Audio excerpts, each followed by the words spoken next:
우리가 이제 참으로 이렇게 우리가 사는 시대는 불확실한 시대에 살고 있죠. 중간 시대라고 할 수가 있나? 아니, 중간 시대가 아닌데 우리가 지금 어, 대처를 잘 못하고 있어서 마치 중간 시대 같은 그런 느낌이 나요. 물론 이제 이렇게 이미 직장을 가지고 있고 공무원이라든지 뭐 아니면 대기업이라든지 뭐 이런데 이미 직장을 가지고 있는 사람이야 뭐 이렇게 그런 느낌이 안 들겠지만 정규직에 들어있지 않은 이런 사람들한테는 굉장히 지금 상황이 불안한 상황임에 분명한 것 같아요. 그러면 도대체 우리는 이렇게 불완전한 뭔가 이제 답답한 그런 상황에 어떻게 대처하는 것이 현명한가? 그 생각을 해야 되지 않을 수 없어요. 이렇게 이제 아무리 정규직에 있다 하더라도 나이가 60이 넘으면 또 퇴직을 하게 되고요. 퇴직을 했는데도 아직은 몸은 팔팔해. 한 10년은 더 일할 수 있단 말이에요. 그런데 일할 만한 데가 퇴직하고 나서는 없고 나와 있다가 하더라도 막상 정규직으로 있을 때에 비해서는 비용이 벌 수 있는 얻을 수 있는 그런 월급이 10분의 1도 안 되고 5분의 1도 안 되고 반도 안 되는 그런 경우가 굉장히 많죠. 그래서 우리는 이렇게 돈을 보고 세상을 살면 잘 되는 사람이야 뭐 이렇게 되지만 대부분의 사람들이 1%의 사람들은 만족하며 살지만 나머지 99%의 사람들은 모조리 힘들고 괴롭고 답답할 수밖에 없어요. 그렇지만 우리는 자본주의 사회에 살기 때문에 내가 생각지 않아도 저절로 이렇게 돈을 보고 살아갈 수밖에 없는 환경에 노출돼 있죠. 태풍이 부는데 폭풍이 불어오는데 비가 내리는데 비 안 맞을 사람이 어디 폭풍이 부는데 다 돈돈돈돈 하는데 나 혼자만 독야청청하기가 쉽지가 않죠. 그러려면 스스로 멘탈을 만들어야 되죠. 남들이 막 휩쓸려 가고 있을 때, 폭포에 휩쓸려 가고 있을 때 나만 휩쓸려 가지 않고 있으려면 나 자신의 철학과 사상을 만들어야 되는 방법밖에 없는 거죠. 그것을 사람은 할 수가 있어요. 사람은 그 인지혁명 이렇게 뭔가를 생각하고 없는 것을 만들어내서 추상화하는 신이 있는지 없는지 모르겠지만 안 보이지만 신이 있다라고 생각을 했고 죽으면 끝이라고 생각하지 않고 다음 생이나 아니면 몸은 없어져도 마음은 계속 살 거다라는 그런 생각도 하게 되고 또 나는 이렇게 살지만 나의 자손들은 어떤 땅을 물려줄 것인가 이런 생각을 하는 것도 사람이 하는 거잖아요. 우리 대한민국 원전 반대하는 이유가 뭐예요? 나는 지금 편하게 살지만 내가 편하게 산다고 해서 나의 자손에게 이런 땅을 물려줄 수는 없다. 이런 것 때문에 원전 반대 막 이러잖아요. 그런 것을 추상화해서 없는 것을 만들어내고 또 스스로 그것에 의해서 행복해하고 가치가 없는 것에 가치를 두어서 스스로 행복해할 수 있는 것은 우리 사람이 할 수 있는 것이죠.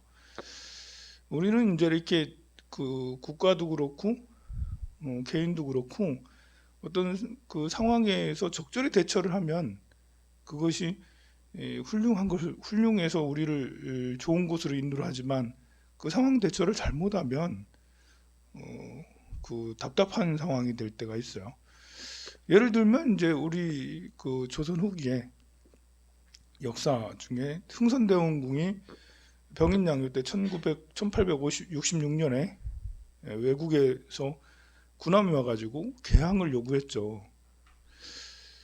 개항을 요구했을 때 그 개항을 받아들이고 손을 잡고 우리가 선물을 좀 줄 테니까 그쪽에서 좀 뭔가 좀 해주세요. 뭐 서로 교류가 있었다면 그러면 좀 달라지지 않았나. 대원군은 굉장히 현명한 군주는 아니었죠. 왕은 아니었으니까. 그야말로 이제 본래 이 왕의 아버지였으니까 조선 시대 그 어떤 군주보다도 더 권력을 세게 썼어요. 개혁을 이뤄냈죠. 그러니까 어찌 보면 세종대왕보다 더 큰 업적을 이뤘어요. 대원군이. 그 27명의 조선 왕 중에 완전한 개혁을 이룬 사람은 별로 없거든요. 근데 대원군은 거의 완전하지는 않지만 굉장히 큰 개혁을 이뤄냈어요. 서원을 다 철폐를 했잖아요. 본래 서원은 유생들의 그 조상들의 위패를 모시고 하는 곳인데 나중에는 지역 유생들의 그냥 이제 텃밭이라고 해야 되나? 지역 유생들의 어떤 착취하는 그런 지역이 그게 서원이 됐거든요. 서원에 그 땅도 많이 딸려 있지. 그 딸린 땅에서 나오는 곡물들을 유생들이 다 이제 자기들끼리 유용하고 했던 부패의 온상이었거든요. 고려시대 후기에 절이 사찰이 부패의 온상이었던 것처럼. 근데 그 전국의 유생들의 뭐랄까 꿀단지 꿀단지를 없애버렸잖아. 이거 보통 누구도 하지 못했던 일이거든요. 그리고 이제 군포 같은 거 양반들은 균역을 면제받았어요. 말도 안 되지. 양반이 또 조선 후기가 되면 얼마나 많아. 그런 것들을 균일하게 누구나 다 군포를 내게 하고 누구나 다 세금을 내게 했어요. 이렇게 그 대동법 이런 것들을 더 확실하게 시행해서 양반들도 다 세금을 거둔 게 우리 세종대왕도 못했다니까요 그거를요. 근데 그 대원군이 해냈어요 그런 거를. 대원군이 해서 이제 이룩한 그런 개혁이 굉장히 많이 있는데요. 근데 이제 잘하지 못한 것이 있죠 또. 첫째로 잘못한 건 국가 경제에 큰 그 이후에 천추의 한이 되게 한 쇄국 정책, 위정척사 운동 해가지고 그 사실 이렇게 송나라 때 만드는 그런 이제 주의가 만드는 성리학을 그대로 우리가 배우면서 참 그 명나라 청나라가 망한 게 이 해금 정책이거든요. 그러니까 외국이랑 교역을 하지 않아. 바다를 막았어. 해금 정책이라는 게 바다를 막는 거예요. 바다를 막아서 교역을 하지 않아. 무역을 하지 않았어요. 그냥 명나라가 무역을 안 하니까 이제 좀 그렇죠. 또 청나라도 명나라에 이어서 계속 해금 정책을 해가지고 덩치는 산만한데 세계에서 가장 강한 나라였었는데 명나라 청나라는 그러나 다른 나라랑 교역을 하지 않으면서 스스로 그냥 이렇게 부정부패로 나중에 망하게 되는 그런 결과를 낳게 됐죠. 역시 이제 우리 조선이라는 나라도 같이 해금 정책을 썼어요. 우리 고려시대만 해도 병란도를 통해서 아라비아 상인들이 와가지고 교역을 해서 상업이 엄청 발달했고요. 우리나라는 고려청자 그리고 종이 그리고 이제 자개 같은 이런 가구 그 이외에 많은 물품들을 수출을 했어요. 세계에서 제일 좋은 기술을 보유하고 있었어요. 우리나라가. 그리고 아랍 지역에 가면 아라비아 지역에서는 우리나라 제품들이 제일 인기가 많았어요. 그런데 이제 조선시대 명청나라와 함께 같이 해금 정책을 쓰니까 상업이 이제 이렇게 꽝 되면서 또 조선시대는 글 공부한다고 사서상경 한다고 상업을 천시 여겨서 양반은 상업을 하면 안 돼라고 양반은 돈 버는 행위를 하면 안 돼라면서 상업을 천시하고 그랬죠. 그것이 그 여파로 이제 대원군도 그 틀을 깨지 못한 거죠. 의정촉사 운동이 그냥 있는 것을 지켜내는 새 것을 배척하는 이런 거잖아요. 그걸로 인해서 이제 결국 그 개혁을 하긴 했지만 경제 개혁은 좀 실패했죠. 당백점 만들어 가지고 이제 몇 가지 실패한 게 있는데 제일 큰 거는 그거고, 또 당백점 만들어서 했던 이런 것들도 있고, 어, 그, 그 다음에 이제 천주교 박해를 몇만 명을 이렇게 참수를 한 이런 것이 이제 큰 실책이긴 했어요. 만약에 병인양요 때 아니면 그 이전에 우리가 이제 외국의 문물들을 받아들이려고 노력을 했다면 그 이후에 벌어지는 일들도 많이 그렇게 되지 않았을 거예요. 외국의 문물이라는 게 꼭 경제만 있는 게 아니거든요. 그때만 해도 자유, 평등 이런 것들이 박애 이런 것들이 많아서 정치 개혁이 이제 외국의 문물이 들어오면 정치 개혁을 할 수밖에 없었잖아요. 그런데 일본 같은 경우는 달랐어요. 일본은 이제 섬나라였고 그 이전에도 계속 이제 서구의 나라들과 계속 관계가 있어서 그런지 1800년대 중반쯤에는 이제 거기도 역시 쇄국 정책을 해서 외국과 거래하지 않는다라고 했지만 1853년도에 그, 그, 그 외국 군함이 와서 개항해라 하면서 대포를 막 쏴댔을 때 우리도 백인양요 때 대포를 강화도 쪽에서 대포를 막 쏴대고 충돌이 있었거든요. 그런데 거기에서 지키던 장수가 정부에다가 이제 이렇게 보고를 하는데 야, 우리가 가지고 있는 무기랑 차이가 너무 커요. 이러면서 우리는 100m밖에 안 가는 대포인데 저기는 1km, 2km를 가요. 그리고 정확도도 정확하고 그리고 이렇게 폭발력도 더 커요. 상대가 안 됩니다. 라고 그렇게 올렸거든요. 일본도 그렇게 올리고 우리나라도 그렇게 올렸어. 우리 대원군은 까라무까 잔발마 이러면서 그냥 거기서 계속 자기 백성들이 죽든 안 하든 뭐 그냥 지키고 있으라고 했고요. 일본은 몇 번 붙더니 안 되겠어. 그래가지고 개항을 해서 서구의 문물을 받아들였죠. 몇십 년이 지나서 동학혁명이 됐어요. 우리는 그때까지 화승총을 썼어요. 동학혁명 때 농민들이 화승총을 썼어요. 세상에. 화승총은 반드시 서서 화약을 넣어야 돼요.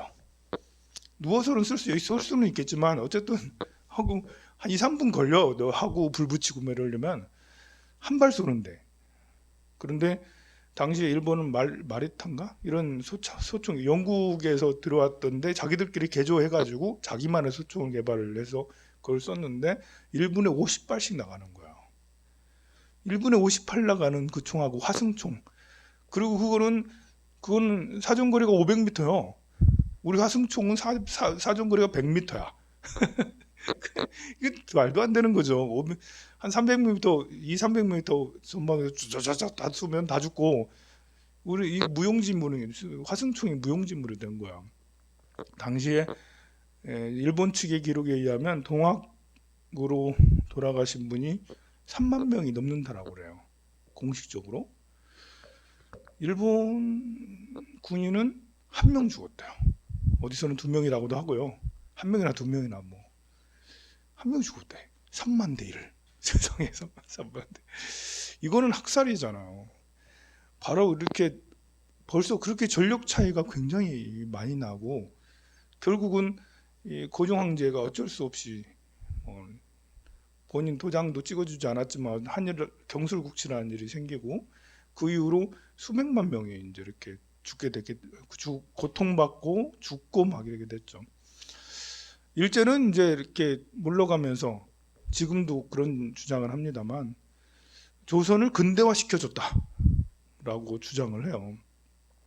자, 우리가 근대화라는 게 뭘까요?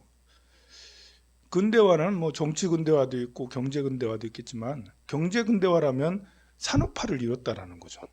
산업화. 농업혁명에서 우리는 산업혁명으로 옮겨갔죠. 농업혁명은 1차 혁명이라 할 수가 있고요. 산업혁명은 이제 이렇게 기계혁명이라 할 수 있는데 그러면 근대화 시켜줬다는 것은 기계화를 많이 시켜줬다. 공장을 많이 만들어줬다. 그 말이거든요.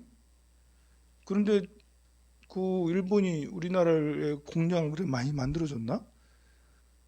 우리가 이제 이렇게 1960년대 초에 50년대 이런 때 물론 전쟁 때 뭐 다 파괴되고 그래서 그럴 수도 있지만 이게 기반 시설이 우리 거의 대부분 70% 80% 사람들이 농업인이지 공업에 공장에 가서 일하는 사람이 3% 4%밖에 되지 않았어요. 50년대에.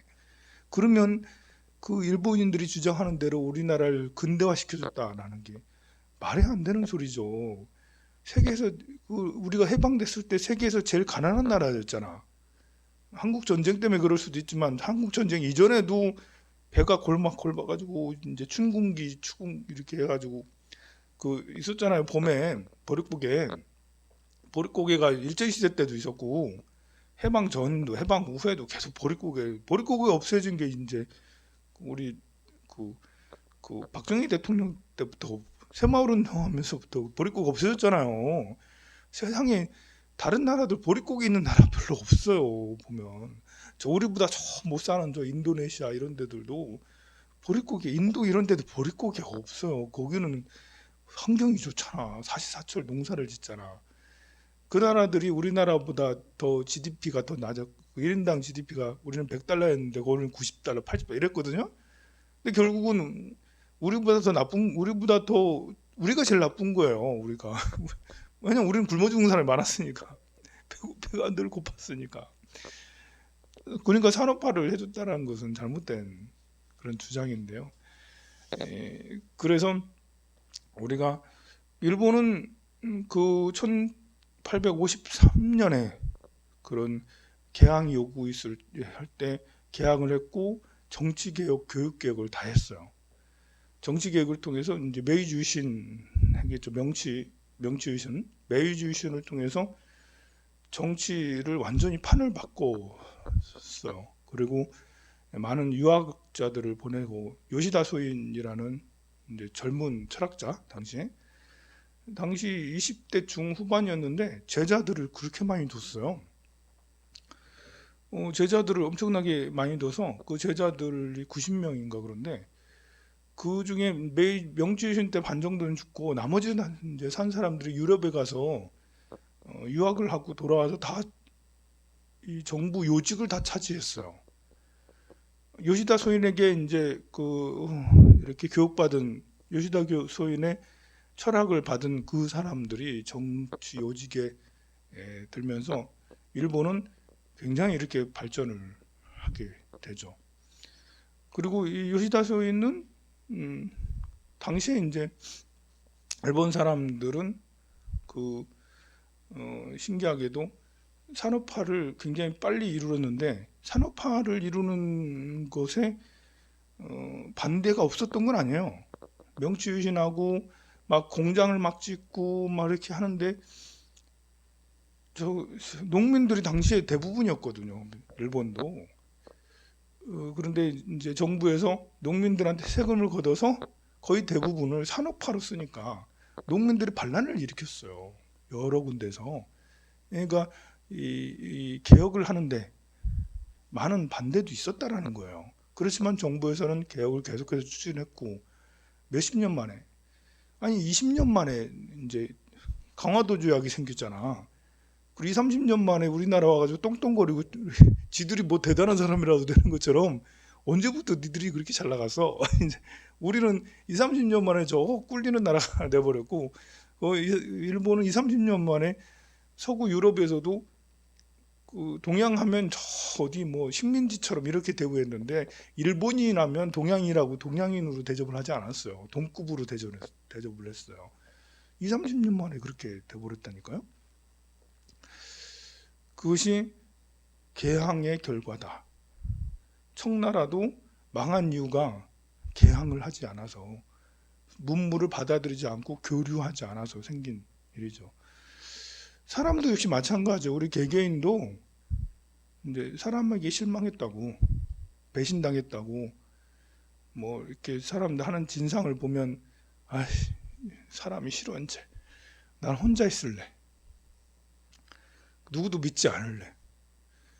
이러면 안전할 것 같아도 그 사람은 마음이 썩어 들어가요. 건강하지 않아서 마음이 점점 약해져요. 그게 아니고 그럴 수 있지. 사람이니까 배신할 수 있지. 사람이니까 뭐 뒤에서 뒷담화도 까는 게 사람이지 뭐. 사람이니까 뭐 울기도 하고 웃기도 하는 거지. 그래서 사람이 벌이는 온갖 진상들을 다 극복해내고 소화해내고 그러면 사람이 건강해져요. 그리고 사람과의 관계에서도 유연해지잖아요. 그럼 그 사람이 건강하고 발전을 해낼 수 있는 사람이죠. 우리가 지금 이제 우리 미래는 4차 산업혁명이라고 그러잖아요. 지금 현재 시작되고 있잖아요. 출발했어요. 근데 미래에 이제 인공지능이 이렇게 나타나면서 많은 600만 개의 직업이 700만 개의 직업이 사라진다. 막 그래요. 직업이 다 없어지면 사람은 뭐 하지? 야, 큰일이다. 인공지능을 막아야지. 이렇게 생각을 할 수도 있는데 실제로 산업혁명 영국에 이제 그 면직기 이렇게 천을 짜는 기계가 기계화돼서 그게 첫 번째 산업혁명이잖아요. 산업혁명이 돼서 기계화가 되고 막 그러니까 일부 일부 노동자들이 어떤 운동을 벌였냐면 그 기계들을 때려 부시자. 그래가지고 그 기계 면직기를 도끼로 이제 한마로 이렇게 막 때려 부시고 그런 적이 있었어요. 그래서 곧 얼마 안 있어서 이제 영국 의회에서 그렇게 그런 걸 주동하는 사람은 사형에 처한다 해가지고 잠시 얼마 안 있다가 수그러들긴 했지만 우리의 일자리를 지금도 많은 일자리가 이제 스마트 어, 스마트 공장이라서 공장들이 이제 그 어느 사더라 그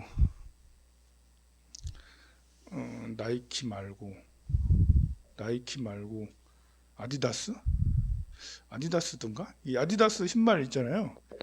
신발이 1년에 만드는 게 50만 개, 60만 개 신발 만드는 공장이 있는데 예전엔 600명이 고용이 돼서 그 신발을 만들었는데요. 지금은 스마트 공장을 스마트 팩토리 만들어 가지고 단 10명이 50만 개, 60만 개를 만든대요. 그러면 600명의 일자리를 잃은 거잖아. 590명이 10명, 600명이 하던 일을 10명이 하니까. 그러면 그 공장을 때려 부숴야 되나? 그래 뭐 자동차도 스마트 공장이 되면 스마트 팩토리가 되면 그 몇만 명이 지금 취업이 돼 있는데 5만 명이 있으면 5만 명 중에 48만 명이 4만 8천 명이 나오고 한 2천 명만 근무하게 될 수밖에 없죠. 그렇게 되면 우리 직장인들의 큰 위기네? 그거를 막아야 되나? 지금 당장 보면 자동차에서 4만 8천 명이 실직을 하면 국가적인 위기가 될 수가 있잖아요. 그렇다고 막아야 되나? 이게 세계의 큰 흐름을 우리가 막을 수는 없어요. 우리도 스마트 팩토리를 만들어야 되죠.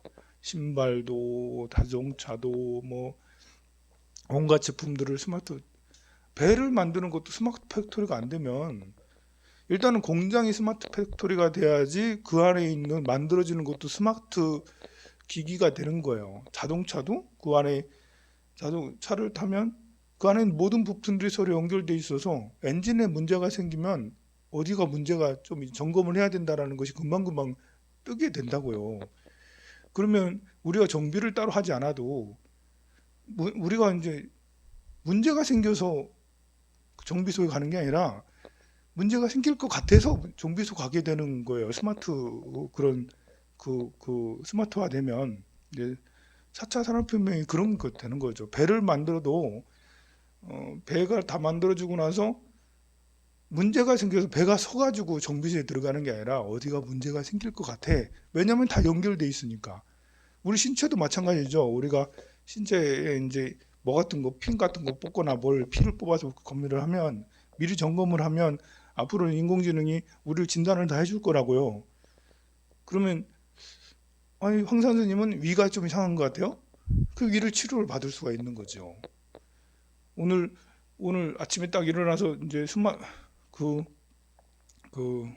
왓슨 같은 그런 것이 나를 딱 이렇게 쫙 보더니 어제 과음을 하셨군요. 술을 줄이세요. 어제 설탕을 많이 먹었어요? 설탕을 줄이세요. 어제 고기를 많이 먹었어요? 고기를 줄이세요. 이런 것들을 이제 알아서 스스로 이렇게 우리를 이렇게 감찰을 해준다고요. 내 몸도 그렇게 되고, 배를 만드는 것은 배가 만들면 그렇게 되고요. 집을 건축을 지으면 건축을 또 그렇게, 내가 들어가면 스스로 문이 열려. 내가 그냥 이렇게 하면 문이 열려. 그리고 내가 거의 다 와가면은 이제 환풍기 다 틀어놓고 있어. 뭐 지가 알아가지고, 지가 알아서 테레비, 내가 좋아하는 테레비 방송 채널 딱 나와가지고 들어가기도 전에 이미 탁 틀어져요. 있고, 들어가기 딱 들어가니까 예쁜 아가씨 같은 생긴 인공지능이, 아이 스님 이러면서 어서 오세요 이러면서 뭐 그렇게 다 이제 이런 모든 것들이 다 되고 한다는 거잖아요. 우리가 그런 것이 그 새로운 일자들을, 아니 있는 일자리를 다 없앨 거라는 두려움보다도 그렇게 됐을 때 또 다른 일자들이 만들어질 거라는 그런 예상을, 그런 기대를 하는 것이 더 나은 거죠. 왜냐하면 지금의 일자리들도 100년 전에는 없었던 일자리들이 거의 대부분이잖아요. 100년, 지금 3차 산업혁명 이때 이 100년 전에 우리한테 없었던 그런 일자리들이 얼마나 많이 만들어졌어요. 그러면 20년 후에 없어질 직업이 600만 개야. 좋게 생각해서 20년 후에 1000만 개가 생길 거야. 좋게 생각을 하자고요. 특히 우리는, 대한민국은 뭘 팔아먹고 사는 사람들이잖아요. 그러니까 우리가 지금 스마트 팩토리를 반대해가지고 거기서 자동차의 실직을 4만 명이 실직하는 것을 반대한다 하고 있으면, 우리가 스마트 팩토리가 안 되면 옆에 있는 일본이 더 빨리 하고 중국이 더 빨리 하면, 그럼 국가가 전체로 이제 국가 전체가 망하게 되는 거예요. 개개인 몇 명은 지금 당장 실직을 할 수 있겠지만 그것이 나라를 떠받치는 기반이 될 수가 있으니까, 그래서 반대한다는 걸 할 수가 없고요. 그 새로운 변화의 시기에 그 변화를 극복하지 않고 변화를 거부해 버리면 우리는 어떻게 될지 나락으로 떨어지기가 쉽다. 마치 조선시대 때 그렇게 조선 후기에 변화를 거부했던 그 결과가 일제 치하를 낳게 됐고, 또 다행히 박정희 정권 시대에는 박정희 대통령이 잘해서 그런지, 머리가 천재여서 그런지 모르겠지만, 소가 뒷걸음치다가 쥐잡았는지 모르겠지만 어쨌든 정부 주도로 중공업에 대한 혁신, 뭐 이렇게 새로운 새마을 운동에 대한 혁신을 잘 이끌어내서 산업의 기반을 만들어줬죠. 그래서 그 기반을 통해서 2000년대 초까지는 우리는 계속해서 계속 선진국을 따라잡았어요. 근데 지금은 다시 인더스트리얼 4.0이라고 4차 산업혁명이잖아요. 지금은 2012년, 13년, 더 일찍 보면 2005년부터 시작된 거라고. 스마트폰이 나왔던 2007년부터 시작됐다 할 수도 있고요. 90년대 후반부터 시작될 수 있다 할 수도 있겠지만, 보통 2014년, 13년 이때, 15년 이때 이야기를 많이 하죠. 그때부터 4차 산업혁명이 시작됐다. 판이 바뀐다는 거거든요. 올해 내년까지 우리가 크게 변화하고 뭔가를 선점하지 못하면, 그러면 앞으로 우리의 미래는 참 어려워진다라는 그런 거예요. 우리가 교육혁명을 이룰어내야 되는 거고요. 일본애처럼 우리도 바칼로레아는 그런 이제 어떤 교육 시스템을 받아들이지 않는다 하더라도, 지금 현재의 교육은 완전히 새로 개혁을 해야 되는 거죠. 현재의 교육은 인공지능이 할 수 있는 그런 인재를 만드는 거지, 인공지능을 만드는 사람을 만드는 인재는 아니라고. 그러니까 어느 회사에 들어가서 총무 열심을, 대리, 과장 이런 걸 열심히 할 수 있는 인재를 만드는 게 현재의 교육이지, 내가 무언가를 새롭게 만들어서 주도해 나가는 그런 교육은 아니거든요. 그래, 교육 개혁을 해야 되고요. 그리고 정치 개혁을 하고 있는 것 같아요. 경제 개혁을 해야 되는데 이 경제 개혁을 못 하고 있는 것 같아요. 그러니 다들 경제가 어렵다라고 그러잖아요. 투자할 데가 없다고 그러잖아. 그러니까 부동산만 눈 벌겋게 뜨고 있잖아요. 사실 우리가 지금 이 투자해야 될 곳은 주식으로 가서 투자를 해야 되거든요. 산업 기반의 투자를 사람들이 많이 해야 되니까. 미국은 작년에 주식이 한 30% 올라가서 쫙 올라갔어요. 그래가지고 시가총액이 엄청나게 늘었거든요. 근데 미국은 이렇게 이제 주식 투자할 맛이 나지. 왜냐하면 애플도 있지, 페이스북도 있지, 구글도 있지, 아마존도 있지. 뭐 거기에 중국에 있는 알리바바, 텐센트까지 거기에 다 상장이 돼 있어요. 이건 모두 다 현재를 주도하거나 미래를 이끌어갈 그런 기업들이거든요. 삼성전자는 미래를 이끌어가는 기업은 아니잖아. 이게 애플이나 구글 빠라고 뒤따라서 이렇게 아마존 뭐 하면, 또 테슬라 뭐 하면 여기서 반도체나 제공해주고 이 그 핸드폰이나 좀 만들어주고, 이게 이런 게 이제 제조업이잖아요. 제조업이. 그런 그런데 지금 이제 미국에서 이렇게 제일 시가총액이 높은 것들은 모두 다 현재 세계를 이끌고 가고 있거나 또 미래를 보여주는 그런 기업들이니까 계속 성장을 해. 그러니 투자할 맛이 나지. 근데 우리나라는 지금 현대 가지고 어떻게 될 건지 안 될 건지, 발전할까 망할까 이러고 있고, 삼성도 기대가 많아가지고 이제 그, 그 나라들, 그 기업들이 잘 된다니까 반도체가 제일 잘 될 거 아니에요. 계속해서 좋긴 하지만 너무 많이 올랐고, 그 이외에 다른 데는 어떻게 할 수가 없어요. 우리나라도 그런 이제 유니콘 그런 기업들이 많이 나타나야지 이 젊은 청년들의 인재들이 그쪽으로 다 쏠리게 되거든요. 근데 지금은 젊은 청년들이 뭘 할 수 있는 게 없어. 그래서 공무원을 하는 거예요. 그래서 뭐 변호사에, 무슨 사회, 의사에, 다 이런 쪽으로 가려고 하는 것들도, 그거 말고는 지금 미래를 이끌어갈 수 있는 그런 준비가 안 돼 있어요. 그래서 이제 우리가 지금 불황을 겪고 있는 것처럼 느껴지는 거죠. 희망이 잘 안 보이고, 어떤 것을라도 하면 기대가 되는 이런 것이 돼야 되는데, 그게 이제 원인은 거기에 있다고 봐요. 미래를 준비해 있고, 우리도 4차 산업혁명에 잘 적절히 대응하고 있다면 그런 쪽의 일자리들이, 로봇에 관한 일자리들, 또 사물 인터넷에 관한 일자리들, 또 이제 그리고 이제 바이오에 대한 일자리들, 이런 것들이 많이 생겨나야 되거든요. 그것이 잘 되고 안 되고를 떠나서 젊은이들이 그런 곳에 가서 일해야 되는 거잖아. 그런데 그게 없어요. 그게. 그래서 이제 답답한 것이 되는 것 같습니다. 오늘 여기까지만 하겠습니다. 너무 비관적인 얘기만. 이제 그러지 말고요.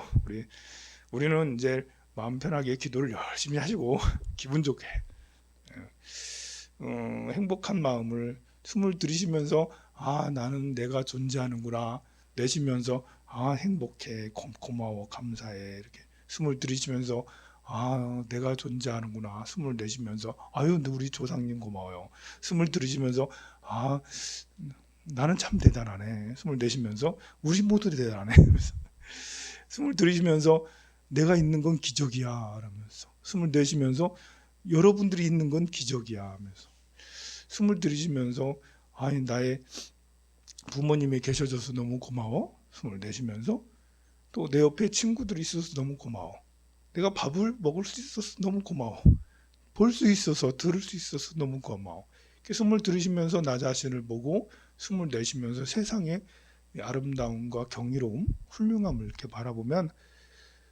그런 넉넉한 마음이 미래를 준비하는 그런 환경으로 나아갈 수가 있어요. 지금 당장 하늘이 무너질 만큼 중압감을 가진 큰 문제가 있다 하더라도, 그래도 나는 웃는다. 그래도 나잖아. 그래도 나야 나. 내가 최고지. 안 그래요? 나 잘났어요. 성불하세요.